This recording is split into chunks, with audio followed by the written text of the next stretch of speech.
What started as small talk at Domino's turned into my worst nightmare. This happened to me 3 years ago now, and yes, before you say anything about me being a woman or overreacting to jump on the trend of having a stalker, I did actually have one. I worked at a smaller Domino's for about 2.5 years. This happened about 6 months into me working there. I was 18 at the time, pretty much freshly 18, and was working there to pay my car payment and have a job while I figured out what I wanted to do with my life.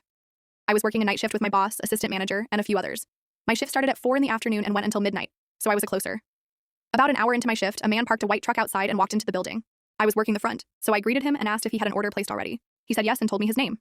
His order wasn't ready yet, so I told him that it would be a few minutes. Now to me, everyone looks tall considering I'm 5'2", but this man was tall, I'd guess around 6'4". He looked older, like late 20s to early 30s, was heavier set, white, and was wearing a Wendy's uniform. Being the typically friendly person I am, I made conversation and asked if he worked at the Wendy's across the street as I had used to work there. He gave me a smile and said, "Shame, wish you still worked there for my sake." To me that was odd, and his tone definitely sounded flirtatious, but I didn't want to jump to conclusions. After a bit more of some small talk, I gave him his pizza and told him to have a nice night. About 30 more minutes went by when the phone rang. I picked it up and answered it. "Thank you for calling Domino's. This is Jordan. How may I help you?" "Oh, the cute redhead that just helped me out?"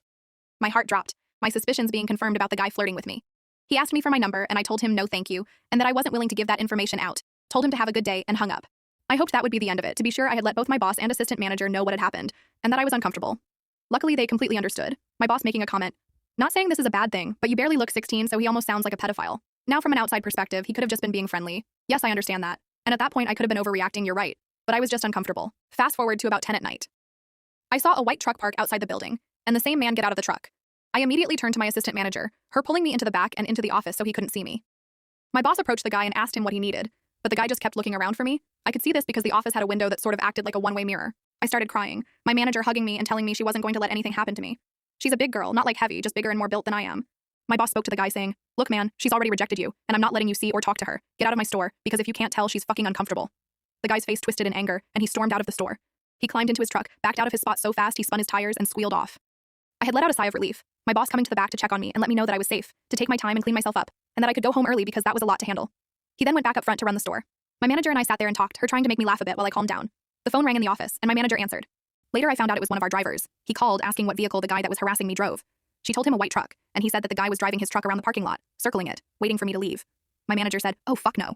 By the time I said what, she was already up, her taser in hand, running out of the office into the front door. She ran outside and made it go off, giving that typical shocking sound. He left the parking lot and sped off down the street.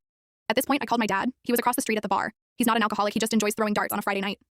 I told him to come to my work and follow my home because this creepy guy was freaking me out. Pretty quickly, my dad got there, gave me his keys and told me to drive his car, and he'd drive mine in case the guy knew what car I drove. I drove home with no issues and barely slept that night. For the next month, that guy would park in the parking lot next to my car for hours, waiting for me to leave the store. I never left while he was there. Eventually, he stopped parking and just circled the parking.